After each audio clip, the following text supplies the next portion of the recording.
மூதூர் கொலை சம்பவம் தொடர்பில் 15 வயது சிறுமி கைது. திருகோணமலை மூதூர் போலீஸ் பிரிவுக்குட்பட்ட தாகாநகர் பகுதியில் இரு பெண்களை வெட்டி கொலை செய்த குற்றச்சாட்டின் பேரில் 15 வயது சிறுமியொருவர் கைது செய்யப்பட்டுள்ளார். திருகோணமலை மூதூர் போலீஸ் பிரிவுக்குட்பட்ட தாகாநகர் பகுதியில் 2 பெண்களை வெட்டி கொலை செய்த குற்றச்சாட்டின் பேரில் அவரது பேத்தியான 15 வயதுடைய சிறுமியை மூதூர் போலீசார் கைது செய்துள்ளனர். மூதூர் தாகாநகர் பகுதியில் உள்ள வீடு ஒன்றில் இன்று அதிகாலை 2 பெண்களின் சடலங்கள் வெட்டுக்காயங்களுடன் மீட்கப்பட்டிருந்தது.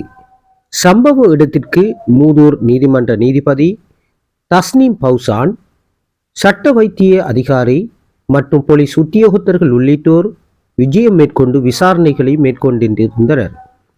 குறித்த சம்பவத்தில் ஸ்ரீதரன் ராஜேஸ்வரி 68 வயது, சக்திவேல் ராஜகுமாரி 74 வயது ஆகிய 2 பெண்களுமே உயிரிழந்துள்ளதாகவும் அடையாளம் காணப்பட்டனர். மூதூர் தாகாநகர் பகுதியைச் சேர்ந்த குடும்ப நல மருத்துவ மாதாவாக கடமையாற்றி வரும் ஸ்ரீதரன் தர்ஷினி என்பவருடைய வீட்டிலேயே குறித்த சம்பவம் இடம்பெற்றுள்ளது.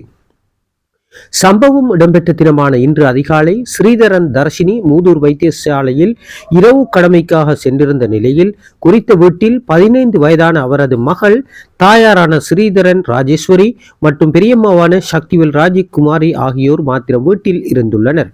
இந்நிலையில் அதிகாலை வேளை குறித்த கொலை இடம்பெற்றுள்ளதாகவும் குறித்த படுகொலை சம்பவத்துடன் போது கூறிய ஆயுதங்களை கொண்டு தாக்கியதில் இருவருடைய கழுத்து பகுதிகளில் வெட்டுக்காயங்கள் ஏற்பட்டு இருவரும் உயிரிழந்த நிலையில் 15 வயதான மகள் சிறு காயங்களுடன் மூதூர் தள வைத்தியசாலையில் அனுமதிக்கப்பட்டு சிகிச்சை பெற்று வந்துள்ளார். இதன்போது குறித்த கொலை சம்பவம் தொடர்பில் குறித்த சிறுமியிடம் போலீசார் மேற்கொண்ட நீண்ட நேர விசாரணையின் பின்னர் குறித்த சிறுமி தானே குறித்த கொலையை செய்ததாக ஒப்புக்கொண்டுள்ளார். அம்மம்மா தனக்கு ஒரே பேசுவதாகவும் தன்னில் பாசம் இல்லை எனவும் மன அழுத்தம் காரணமாக இருவரையும் கொலை செய்ததாகவும் போலீசாரிடம் ஒப்புக்கொண்டுள்ளார். இதன் பின்னர் குறித்த சிறுமி போலீசாரினால் கைது செய்யப்பட்டு மூதூர் நீதிமன்றில் முன்னிலைப்படுத்தப்பட்ட பின்னர் திருகோணமலைக்கு அழைத்துச் செல்லப்பட்டுள்ளார்.